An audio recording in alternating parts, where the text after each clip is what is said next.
మనందరికీ తెలిసినట్టయితే గనక కాల్షియం చాలా ఇంపార్టెంట్ మన బోన్స్‌కి, మన టీత్ అంటే మన దంతాలకి. సో, ప్రతి రోజున మనం 1000 మిల్లీగ్రామ్ చొప్పున తీసుకోవాలి నార్మల్ అడల్ట్ అయితే. అదే pregnant and breast feeding mother అయితే 1300 మిల్లీగ్రామ్ ప్రతి రోజున చొప్పున తీసుకోవాలనమాట. కాల్షియం మన బోన్స్‌కి, మన టీత్‌కి చాలా మంచిది. సో, పాలు, పెరుగు, నువ్వులు, ఆకుకూరలు, రాగుల్లో వాటిల్లో పుష్కలంగా మనకి కావాల్సినంత కాల్షియం లభిస్తుంది. అదే కాల్షియం మన బాడీలోకి అబ్జర్వ్ అవ్వాలంటే వైటమిన్ డి చాలా అవసరం అనేది మీ అందరికీ తెలిసిందే. సో, ఇది మనకి 15-25 మైక్రోగ్రామ్ ప్రతి రోజున చొప్పున వైటమిన్ డి తీసుకుంటే సరిపోతుంది. కాకపోతే వైటమిన్ డి ఏదైతే ఉందో అది ఫ్యాట్ సాల్యుబుల్ వైటమిన్స్ కిందనొస్తుంది కాబట్టి మన బాడీ స్టోర్ చేసుకుంటుంది.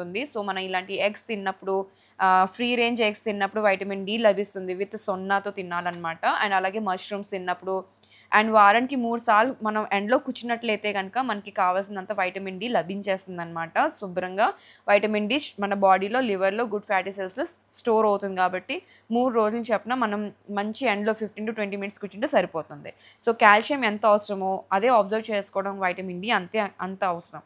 కాకపోతే వాటిలికి మార్గం చూపించే పని వైటమిన్ కే2 అనమాట.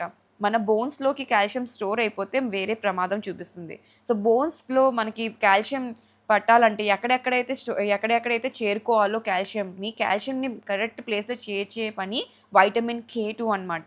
సో, కాల్షియం ఒకటే తింటే సరిపోదు. వైటమిన్ డి తీసుకున్నా కూడా సరిపోదు. కే2 అనేదే మెయిన్ పాత్ర అనమాట. కే2 చాలా ఇంపార్టెంట్ అనమాట. కే2 లేకుండా కాల్షియము దాని పని దాన్ని చేసుకోలేదు అనమాట. తనకి ఎక్కడ చేర్చుకోవాలో, ఎక్కడ చేరాలో తెలీదు కాల్షియంకి.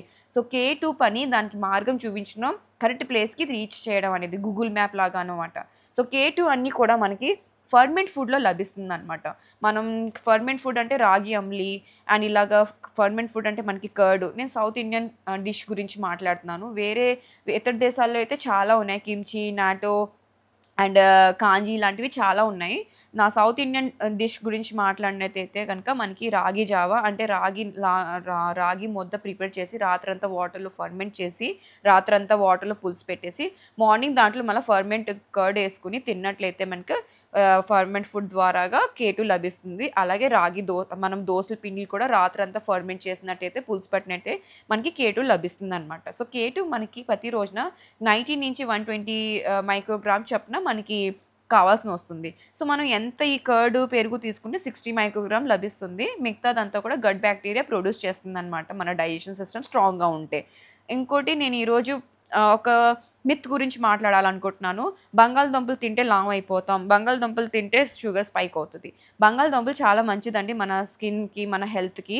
ఇది లో ఇన్ ఫ్యాట్ యాక్చువల్‌గా చెప్పాలంటే అండ్ చాలా తక్కువ క్యాలరీ ఉంటుంది. 100 గ్రామ్ పొటాటో తీసుకున్నట్టయితే మనకి 87 క్యాలరీ అండ్ 0.1 గ్రామ్ చొప్పున ఫ్యాట్ మాత్రమే లభిస్తుంది. సో, ఇది మంచిది. అలాగే చిలకడ దుంపలు కూడా చాలా మంచిది. మనకి వారానికి ఒక రోజు బంగాళదుంప తింటే వారానికి 2 సార్లు ఇలాంటి పొటాటో లాంటివి మన డైట్‌లోకి యాడ్ చేసుకున్నట్టయితే మన స్కిన్ హెల్త్ చాలా బావుంటుంది.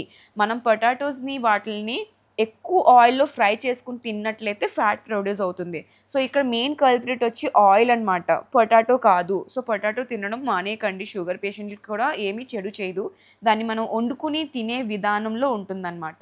సో, ఇవన్నీ కూడా వాటర్ సాల్యుబుల్ వైటమిన్స్ కాబట్టి పొటాటో, స్వీట్ పొటాటో వీటిలతో గుడ్ ఫ్యాట్ యాడ్ చేసుకోవడం చాలా మంచి విషయం అనమాట. చాలా బాడీకి అబ్జర్వ్ అవ్వాలంటే గుడ్ ఫ్యాట్ లాంటివి యాడ్ చేసుకోవాలి. అంటే ఒక స్పూన్ నెయ్యి యాడ్ చేసుకోవచ్చు. లేదంటే కొంచెం మంచి నట్స్ అండ్ సీడ్స్ లాంటివి యాడ్ చేసుకొని తిన్నట్లయితే మనకి మంచి న్యూట్రిషన్ లభిస్తుంది. ఇది rich in vitamins and minerals అనమాట. సో, అందుకే మా బాబుకి మేము మా డైట్‌లోకి ఇంక్లూడ్ చేసుకుంటాము.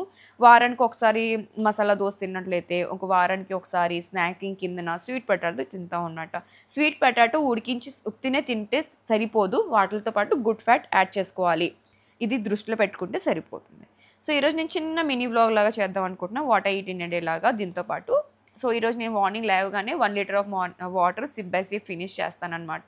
నేను కంప్లీట్‌లీ 16 అవర్స్ డైట్ అయితే కాదు కానీ, ఒక 12-14 అవర్స్ డైట్‌లో ఉంటాననమాట. ఫాస్టింగ్ అవర్స్‌లో ఉంటాను. సో, ఆ ఫాస్టింగ్ అవర్స్‌లో వాటర్ మాత్రమే కన్జ్యూమ్ చేస్తాను. వేరే ఏమీ తినను. ఫాస్ట్ మాత్రం నేను ఎప్పుడూ కూడా గుడ్ ఫ్యాట్‌తో ఫాస్ట్‌ని బ్రేక్ చేస్తాను. అంటే ఓవర్ నైట్ సోక్ చేసిన నట్స్‌ని తీసుకొని తిని దాన్ని ఫాస్ట్‌ని బ్రేక్ చేస్తాను. అది 12 అవర్స్ కావచ్చు ఆర్ 14 అవర్స్ అయినా కావచ్చు. డిపెండ్ ఆన్ మై స్కెడ్యూల్ అనమాట. సో, ఒక మంచి గుడ్ నట్స్‌తో ఒక గుడ్ ఫ్యాట్‌తో ఫాస్ట్‌ని బ్రేక్ చేసిన తర్వాత మంచి న్యూట్రిషన్ ఉన్న బ్రేక్‌ఫాస్ట్‌ని తింటాననమాట. సో, ఈరోజు నేను మసాలా దోస విత్ పీనట్ చట్నీ తీసుకుంటాను. పీనట్ అనేది రిచ్ ఇన్ ఒమేగా 6 మనకి గుడ్ ఇన్‌ఫ్లమేషన్ పెంచుతుంది. అందుకే నేను పీనట్ చట్నీ వాటిల్లో ఒక spoon of flax seeds add చేస్తాననమాట. Rich in omega 3. So, omega 6, omega 3 ratios చాలా బ్యాలెన్స్ చేసుకోవడం చాలా మంచి సలహా అని చెప్తాను నేను. అండ్ ఇక్కడ నేను రాగి దోస తీసుకుంటున్నాను. మిల్లెట్స్ అయినా, వైట్ రైస్ అయినా ఏదైనా కార్బ్సే. కాకపోతే ఏంటంటే compare to white rice millets లాంటి వాటిల్లో rich in vitamins and minerals అని చెప్తాను. అండ్ రిచ్ ఇన్ కొంచెం ప్రోటీను, ఫైబర్ కూడా ఎక్కువే ఉంటుంది. అండ్ దీంతో పాటు నేను కొంచెం జావ తీసుకున్నాను. కొంతమంది ఈ రాగి జావని ఓన్లీ బ్రేక్‌ఫాస్ట్ కింద తీసుకుంటారు వెయిట్ లాస్ అవ్వడం కోసం. అది చాలా తప్పనమాట.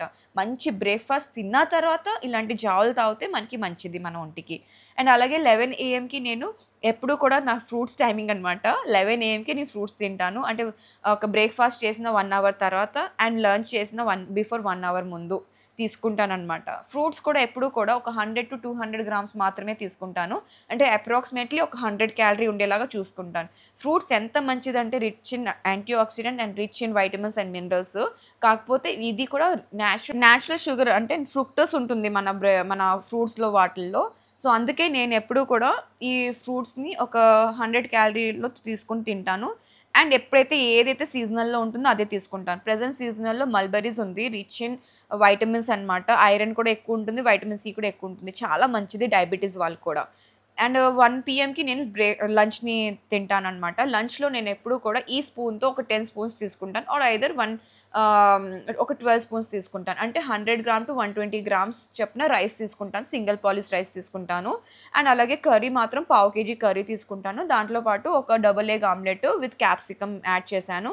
కొంచెం ఊరగాయ అంటే ఉసిరికాయ ఊరగాయ ఉంటే ఫర్మెంట్ ఫుడ్ అనమాట. ఫర్మెంట్ పికిల్ అని చెప్పొచ్చు. అది తీసుకుంటాను. అలాగే A2 కావ్ ఘీ తీసుకుంటాను. రిచ్ ఇన్ వైటమిన్ బి12 అనమాట. సో, ఈ కాంబినేషన్స్ తింటాననమాట నేను. ఆమ్లెట్‌లో నేను క్యాప్సికమ్ యాడ్ చేశాను. Rich in vitamin C. Omelette, egg అనేది నాన్ హిమ్ ఐరన్ కాబట్టి ఐరన్ అబ్జర్వ్ అవ్వడం కోసం నేను వాటిల్లో క్యాప్సికమ్ యాడ్ చేసుకుంటాను. Carbs with good fat combination చాలా మంచిది. ఇన్సులిన్స్‌ని స్లోగా రిలీజ్ చేస్తుంది. అంటే షుగర్‌ని తొందరగా స్పైక్ చేయదు. మనకి ఊరూరికే ఆకలేయకుండా ఉంటుంది. పిచ్చి పిచ్చి తిండిలకి క్రేవింగ్స్ రాకుండా ఉంటుందనమాట. అండ్ ఇలాంటి పచ్చడిలో, ఊరగాయలో వెల్లుల్లిపాయలు కంపల్సరీగా ఉంటే మంచిదనమాట. ఆ ఎల్లుల్లిపాయలు కూడా తింటే చాలా మంచిది. మన ఒంటికి చాలా మంచిది. సో, ఈ విధంగా నా లంచ్ ప్లేటింగ్ చూసుకొని తింటాననమాట నేను. ప్రతి రోజున నేను దృష్టి పెట్టుకొని తింటాను. అండ్ 4 పీఎంకి ఒక మంచి బ్రేక్ తీసుకుంటాను. టీ బ్రేక్ తీసుకుంటాను. టీ అనేది మానేయలేదు. కాఫీ అనేది మానేయలేదు. బట్ ఒక ఫుడ్‌కి ఒక టీ ఆర్ కాఫీకి 1 అవర్ గ్యాప్ ఉండేలా చూసుకుంటాననమాట. ఎంప్టీ స్టమక్‌తో తినను. ఒక మంచి ఫుడ్ తిన్న తర్వాతే తింటాను. అండ్ అలాగే 7 పీఎంకి నా ఈటింగ్ విండోని క్లోజ్ చేస్తాను. 7 పీఎంకి నేను ఒక big size of chapati, 100 gram of chicken curry and కొంచెం లెమన్ స్క్వీజ్ చేసుకున్న ఆనియన్స్ తీసుకున్నాననమాట. సో, ఈ విధంగా నా డిన్నర్‌ని ఫినిష్ చేస్తాను. సో, ఈ విధంగా నాకు eating window time to time follow చేయడం వల్ల హెల్తీగా నేను వెయిట్ లాస్ అవుతున్నాను అండ్ హెల్తీగా ఉంటున్నాను. Thanks for watching. మళ్ళీ మంచి వీడియోతో మీ ముందుకొస్తాను.